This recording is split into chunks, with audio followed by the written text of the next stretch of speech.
Hey everybody, welcome back to Innovation Storytellers. If this is your first time here, I'm Susan Linder, your host of Innovation Storytellers, where we get to the stories behind the innovation, hopefully helping you tell a better story. So sometimes on the show, I have breakthrough innovators. Sometimes on the show, I have amazing storytellers. And sometimes those people are the same person. And that is the case today. I want to introduce you to Dr. Zakia, who is a doctor in pharmacy, a behavioral scientist, and a creator of the W.I.R.E.d framework, a neuroscience-based model for sustainable change grounded in epigenetics and identity research.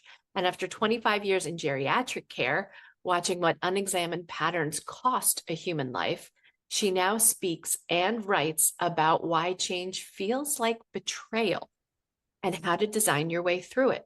Now, the reason I wanted to have Dr. Zakia on the show is because all of you as innovators, whether you know it or not, are dealing with a good dose of fear sitting around the table each time you introduce a new innovation to your leadership team and to the teams that support you. And so, how do we address fear, become aware of the fear, overcome it? And also, what are the patterns in our own lives that will help us become better storytellers and communicators around this, but also better humans in the process and get to know ourselves a little bit better as well? Dr. Zakia, you and I are both devotees of storytelling. So you have an illustrious history of incredible storytelling, starting with The Moth, the most incredible storytelling stage, period, here in New York City. And you and I met at the National Speakers Association at the New York chapter meeting where I was presenting the innovation storytelling framework. But how did you get into storytelling? So I didn't realize that I had been a storyteller my entire life. I was just telling the stories to very small audiences, which was usually my own stuffed animals or my siblings who are all younger than I am. So it was a captured audience. They could not move. They were younger. I had the power. But when I moving onward though, I had been a devoted fan of The Moth for years. And so just by happenstance, I sent in a pitch one day, and about a year and a half later, I received a phone call just out of the blue. And I thought at first it was a prank. I said, this is definitely my sister. She's trying to prank me. But no, it was real. And so it was amazing. It was the Moth main stage in May of 2025. Amazing experience. I got to meet some incredible storytellers who were along with me on the stage, including Maria from Sesame Street. Do you remember the Wow. character Maria? Of course, of Amazing, course. yes. Um, she was one among all of these wonderful people that I met, and the experience itself was amazing, incredible, life-changing to say the least. Since then, I've done storytelling with different topics across different stages in New York City and DC, New Jersey, and Connecticut. And I'm very blessed to be able to do that. So when it comes to why I lean into storytelling so much is I think for myself, I had a lot of stories to tell because of my childhood and my journey through life as a refugee of war. But also in just being a New Yorker in itself, that's a lot of stories to tell too. And what I didn't realize was that I was in certain aspects of my own life, I had some ideas, but I would spend hours, maybe hundreds of hours doing the research, doing the preparation, getting all of the things together, but then I would never take the last step and bring it Mhm. out to the public. And I would bring it and introduce it to the world. And I kept thinking, well, I have at least 8 or 9 different things that I've done over the years, but I've never brought it to the surface. And why is that? And I think a lot of us go through that same challenge of having fantastic ideas, building out the product, whatever that product might be. And majority of the time, these are ideas and products and services that really either are true innovation, and it will definitely help level up whichever field of business it is. But that last step before we bring it to the world becomes the hardest one for all of us. And it has nothing really to do with, I think, a lack of self-belief, because we do believe in ourselves enough to create it, to do the research and to bring it to life. But that Mhm. last step is more along the lines of our own internal wiring and how we have grown up from the beginning of our childhood. So when I speak about the WIRE framework, our true wiring starts when between the ages of 2 and maybe 10. So Hmm. whatever you experienced, wherever your environment was, whatever your culture was, what your family looked like, what your community looked like, and what you experienced in that time frame really becomes the foundation of wiring that carries you forward for the rest of your life. And this has been shown over and over again with the neuroscience research that we have seen. And tied into this is another layer of epigenetics, which is a field of science that shows how environment leaves actual markers on our DNA, which For means, many generations, right? It's not just, yes, like where we're living now, or maybe even just our parents. yes, absolutely. So you can have things, you can inherit things from your parents, from your grandparents, and that shows up in your life on the surface, but it has nothing to do with something you experienced personally yourself. It has to do with what was sent down to you in your DNA because their DNA markers were changed by what they experienced. And so, Susan, you and I have something very similar in our family history of being displaced, of going through, traumatic events Yeah. in the past. So I don't know if you want to share any of that, but Oh yeah. I mean, so my family history, for my listeners who don't know, my dad was a Holocaust refugee. All of his extended family died in the concentration camps. And on my mom's side of the family, my mom was on the German side of the war. She was just 14 when war broke out, but she was displaced when the Russians invaded Germany. She was captured by the Russians and sent to a refugee camp. And eventually, both of my parents made it to the United States. But I come from this displaced refugee background, just like you. yes, and my background is I want to say it's just as traumatic, and it goes back to even to my grandparents and before, where they were. My original family is from southern Russia or Uzbekistan, but they were displaced in the late 1800s, early 1900s with the Bolshevik Revolution, and then we were displaced again several times, and so my parents were born in Afghanistan and I was born in Afghanistan, but before the rest of my siblings could come to the world, we were displaced once again during the invasion of the Soviet Union in the 70s. And so we moved from several different countries until we finally came to New York City in the 80s. And so we've been here since then.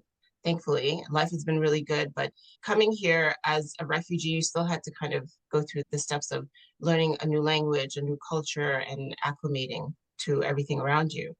And so even that comes with what was my parents' wiring as they were growing up and how did that affect them being in a whole different country and how they were going to move forward with young Mhm. kids.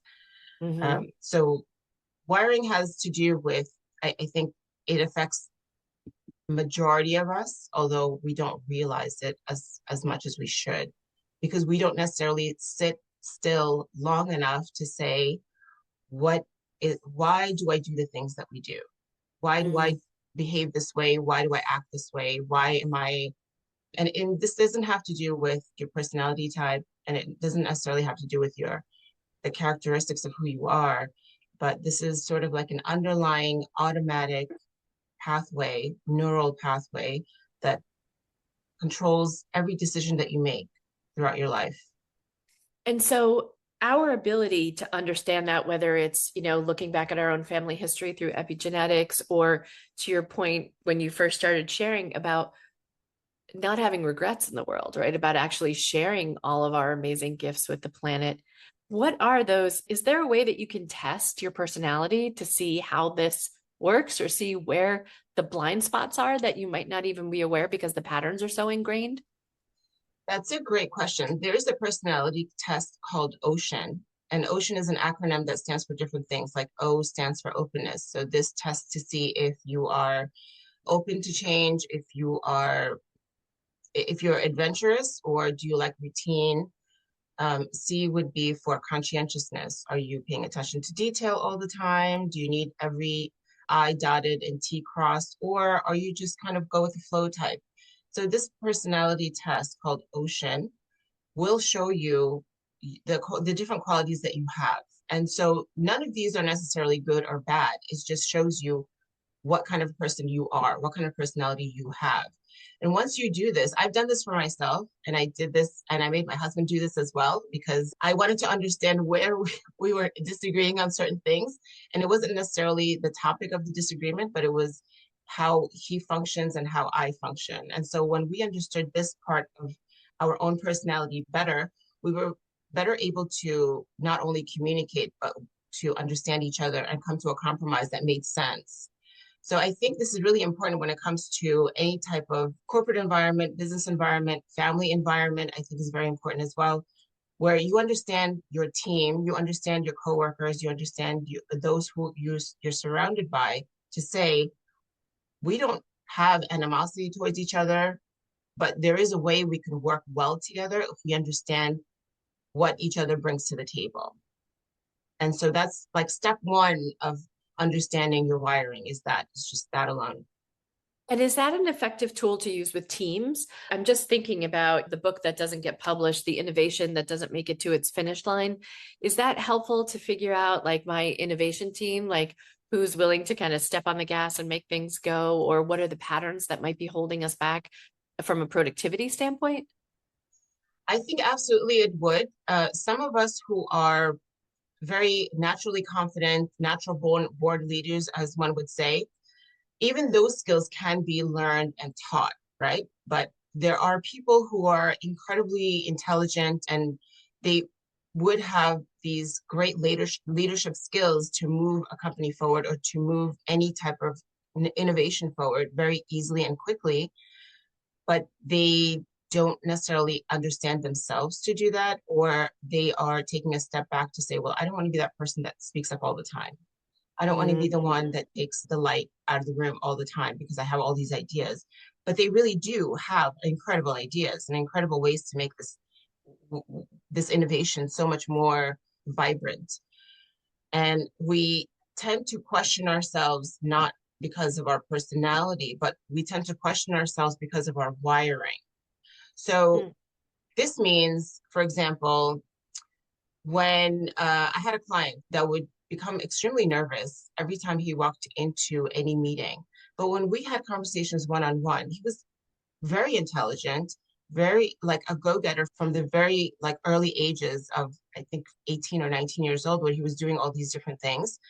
And now he had this business and he was the CEO, but at every meeting, he would not only get anxious, but he would take a step back and he would let other people talk over him. So we went through the process of the WIRE framework. Like, where did you learn this behavior? Why is it still with you as someone in your 30s who is a successful CEO of a huge IT company? And it went back to, again, that age of like between 2 and 10, where he was brought up in a family where I think he was like the middle child. So he was never given a chance to speak up. But that software that we learned in our youth had never been upgraded. Because as adults, we don't sit long enough to say, why do I behave this way? Why do I do the things that I do right now? Right? I don't think any of us have ever really had the chance to sit in a room for 20 minutes, no distractions, no phones, nothing to optimize, no schedules to think about, and just clear your mind and be okay with just being in a quiet room with nothing to do. I think a majority of us, when we do that initially at least, there's a sense of panic. I'm missing on something. I could be doing something with my time. I need to be reaching for my phone. I could be answering emails at this time. But when we sit down long enough quietly to understand our wiring. So the first step is to actually witness what it is that you're feeling. So when he walks into a meeting and he's feeling anxious, you have to ask yourself why you're feeling anxious. And he's feeling anxious because he learned in his youth that his voice didn't really matter, or that it was not important. And so he let other people take the lead. So when he is witnessing this as an adult, he can say to himself within those 30 seconds of him feeling it, not out loud, but inside, he can say to himself, this is not the past. I am now 35 years old. I'm the CEO of this company. This is two totally different and distinct moments in my life. And just saying that to yourself, just picturing that and bringing that to the surface makes your brain understand and disconnect the two from each other so that you're Mm. not constantly running on the wiring of your 10-year-old self, that you're now understanding that you're a completely different person. But if we don't sit down long enough to understand just this distinction, which many of us don't, I think, this is where step one kind of falls off the tracks. So step two would be identify where in your body this feeling is ending up. Is it a Mm. tightness in your jaw? Is it your shoulders becoming rigid? Is it your stomach feeling nauseous? Is it your chest tightening? And Right. Or when your you heart beating feel 100 miles an hour. exactly, Mhm. exactly. And so when you identify where this is landing, then you ask yourself, is this something old or is it something new? Is this something that did something happen right this second for me to feel this way besides me walking into this room? Am I knowingly walking into a meeting that I already know is going to have bad news? Is that why I'm feeling this way? Or is it just because I'm walking into a room with a multitude of people? Mhm. And distinguishing that will separate your past from your present. And Got once you it. Or do, is this like the piano recital I had when I was 8 and ran out of the room and threw up? I was so nervous. Like, am I still back at my piano recital? yes, exactly, Mm. exactly. And most of the time, the wiring is from your past. It has nothing to do with the present. So the next step, the third step would be regulate. And regulating, and these first three steps, I can show you three questions where you go through it very quickly in a matter of like 10 seconds. It's all Mm. internal dialogue, and you can regulate yourself instantaneously so that you can choose the very last step is elect a new response. So you regulate yourself by taking a step back, by leaving the room and like maybe walking around the block if you have time, by doing some box breathing, something to regulate your emotions so that your logical brain comes back online, right? So when we're in this state of fight or flight mode, our logical brain shuts down almost immediately because Mm. you're just trying to survive. That's all you're doing. Your brain is not interested in amazing things that are in this room that you're walking into. Your brain is interested in just keeping you safe. So a lot of times we think our brain works like a camera, like we're just seeing things from the inside, when in fact our brain actually acts like a prediction machine. So Mm. when you see something, your brain is already playing in subconsciously, where did I see this before? And what happened to me in the past? And how am I going to protect myself?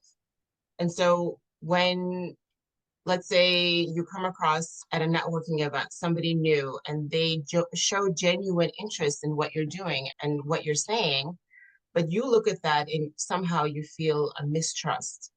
And you think to yourself, well, that's because, I'm a cynic. That's just who I am. That's my personality.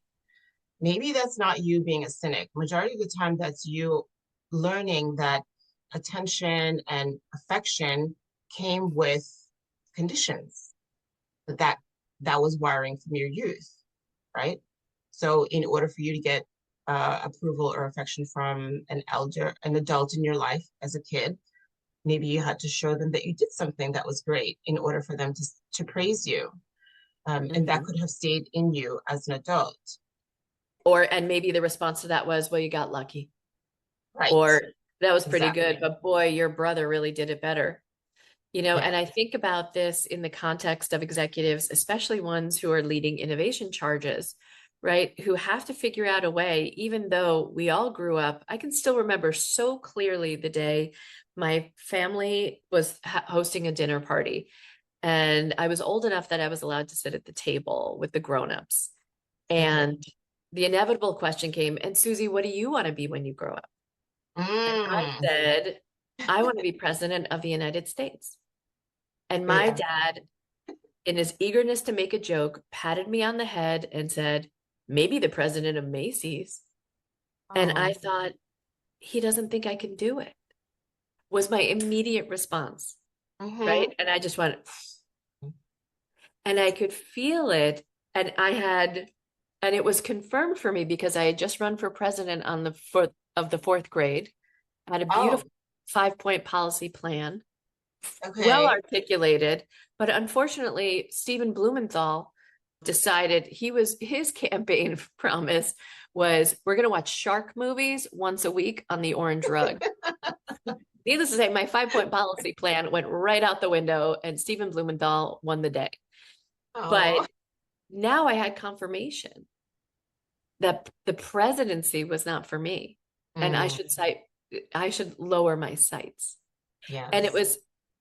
I have felt that conversation return to me in places where I was striving and had to physically remove it from my brain. But I know it's in there. I know Mm-hmm. it's in there. And so I think, especially for people who are pushing change against all odds, especially inside of large corporations, where frankly, there are no incentives to try something different that might not meet the quarterly numbers, that Mm-hmm. might cannibalize the current revenue stream in favor of one that could potentially be even greater, or shift a business model that makes a lot of money today that might be able to make a whole lot more money tomorrow. These Mm-hmm. are the kinds of patterns that we need to recognize in ourselves so that we don't tense up when we know that 9 out of 10 innovations fail, that we still need to push forward in the midst of that. And so, I'm wonder, Dr. Zakia, if it's also that people who work in innovation, some of my lovely listeners, are folks that haven't necessarily had that traumatic experience that Mm-hmm. hinders them, and therefore they are able to do this work, or if they've overcome it. And maybe I can hear back from some of my other innovation friends who will let me know in the comments on this episode if you've overcome the pattern or you never had this pattern. There probably were lots of other patterns that might have slowed you down, but maybe not this one. Yeah, no, that's a really good point. That's a really good point. I think when I was growing up as a teenager, we had that phrase, fake it till you make it. Yeah, sure. Every So entrepreneur does. I think that unbeknownst to the person practicing that specific thing, faking it till you make it is actually a great way of kind of condensing the how to change your neural pathway. So while it doesn't sound authentic, it doesn't feel authentic. And sometimes even at the end, it never feels authentic because maybe it's something that we did that, we wanted to try to do, but it was really not authentic to us to begin with. But we tried it anyway, right? And that's fine. And that's great because you're stepping out of your comfort zone. But at the same time, I think when we are used to behaving a certain way or doing a certain thing or thinking a certain way all our lives, and it's similar to walking down that same path over and over again, where now you have a dent in the road. In order to change any kind of behavior, it might seem hard, but it really isn't. So when you understand the reasoning why, now we understand the wiring, why would I do the things that I do? Where did this come from? But also, in order to make that change easy, you just have to understand that the brain is very plastic, which means you don't have this one brain and it stays the exact same way forever as an adult. It might feel that way because we tend to love routine, right? But again, it goes back to how your brain is just trying to protect you because it knows if I do this routine, I know I'll get to the end of the day and I'll survive and I'll be fine. So, in order to make that change, you just have to take a very small step to the side of the road, nothing big. Oftentimes, we jump in with both feet into deep under the water, but you just have to make like a 1% change every single day. And then you keep that continuous. And then that will become your new thinking. That will become your new identity. That will become your new modus operandi moving forward. And I think for those of us who are innovators and have done amazing things and have pushed yourself out of your comfort zone for whatever reason you did, there are thousands behind them that have the same type of ability, but they don't take that step forward. And so they can use this to take that step forward and say, okay, I might feel scared, but that's okay. I'm going to do it anyway. I will take one step forward and towards my goal anyway. What's the worst that can happen? It's your brain is telling you that if you take this side step, that there's danger and this is going to be the end of the world and everything's going to disappear. But we don't live in the jungle anymore. It's all still in our heads, right? So any innovation that you have, whether you think it's great or if you think it's silly, it doesn't matter. Just take that step forward. You would be shocked at how easy that will become once you do it one time. And it's not a big change, it's just a 1% change, a tiny change. So what's an example of a 1% change? For myself, I'll speak for myself. So Mhm. myself, I've understood this and the wiring framework for years. But why did I never bring it to the surface? What was stopping me from bringing it to the surface? And I grew up in a home or in a community where you were constantly judged Mm. by what you looked like, what you did, how you spoke, how you dressed, all the time. And I was I was new to the country. I didn't really know the language in the beginning. I might have had an accent. I don't necessarily look like other people in my community, and so a lot of this kind of held me back because I was being judged all the time. Now, even though I knew the research and I understood my wiring, there was still something holding me back from bringing this framework to the public for, a good 5, 6 years, if not longer. And that's because I kept thinking, well, if I do this, I know it's backed by research. I know it makes sense. I know it has helped me. I know it has helped people that I've worked with. But if I bring it to the surface, I'm going to be judged. If I Mm. tell other people, they're going to say, well, who does she think she is? Where did this come from? But my logical brain is telling me, no, this is based on research. This is based on tangible, like results from studies over many years. But that was still holding me back, right? Mm. Even though I understood my own wiring. And so I still had to kind of take that 1% shift every single day to say, I'm going to make a little bit of a change so that I can get to the goal where I want to be. And so the change I started to make was I joined Toastmasters. You've probably heard of Toastmasters. Sure. Although yes, Great tool for people getting started on their public speaking or storytelling journey, how to give a toast at a wedding, how to be an MC at an event, how to introduce people properly, all good stuff. yes, it gives it, you learn a lot of great qualities where you don't have to use it necessarily to talk to an audience, but it changes the way you interact with just a personal level, one to one. So I started to take master's classes, and I didn't tell anyone for the first like 6 months of taking it. I didn't tell my family, I didn't tell my friends. I would go secretly twice a month, and then I would sneak off from the corner and I'd come back home. And so that was my 1% shift. And so Mm. every meeting that I went to, I took 1% shift forward. So I started, after maybe 2 or 3 meetings, I spoke up a little bit and I volunteered for a role, or I did, I think 6 months in, I finally did my first icebreaker speech. And I was terrified, not because I wasn't confident outside of that. I did great one on one, but just speaking in front of people, I thought the same thing. I'm going to be judged. They're going to look at what I'm wearing, how I'm acting, what I'm saying. Because that's your history, that's your experience. Exactly. What else could those people in the audience be thinking? Exactly. Except Exactly. my experience of how people have shown up and judged me in the past. Meanwhile, what we come to learn as public speakers, right, is that everyone in the audience really wants you to do great because they want to have a great time. They're Yes. stuck with you for an hour. They want to have an amazing time. Yes. Mhm. Exactly. And that's exactly right. And your brain is telling you something completely opposite, but when in fact the entire audience is rooting for you, rooting for your success, rooting to see what you're going to teach them, what they're going to learn, what feelings they're going to walk away with, right?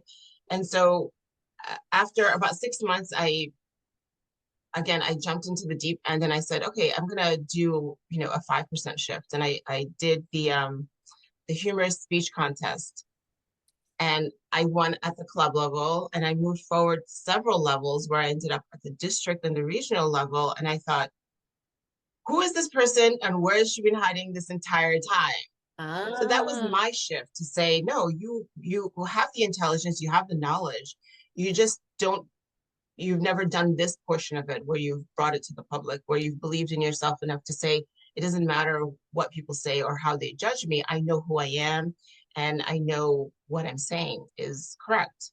So I think that was my shift. And for the last 2 years, I've actually been the president of the Toastmasters for my club, which shows you how far I've come from where I started, where I was sitting in the corner of the far corner of the auditorium. But at the same time, that has also brought me to so many different spaces in life, where it was the National Speakers Association that I joined, and I became friends with amazing people, people that inspired me, such as yourself, Susan. I remember oh, listening to your speech when you came in, and I thought, she's amazing. I can't believe you can actually take innovation and storytelling and put it together and have it be this incredible tool that connects all of us. Even though you don't understand, we don't understand spreadsheets, we don't understand numbers, but if you put it into a story, we all understand stories and we love stories. And it was very inspiring to watch you speak. oh, thank you. I feel like that, tying this all back together, just your experience of going from the shrinking violet in the corner to someone who now, blows up stages on the storytelling front and, sharing this kind of wisdom and expertise with us that you couldn't necessarily envision that future that with the funniest story contest, right? The humorous story. But it comes back to like this metaphor of thinking about, like Michelangelo carving David, who said, David was in there all the time.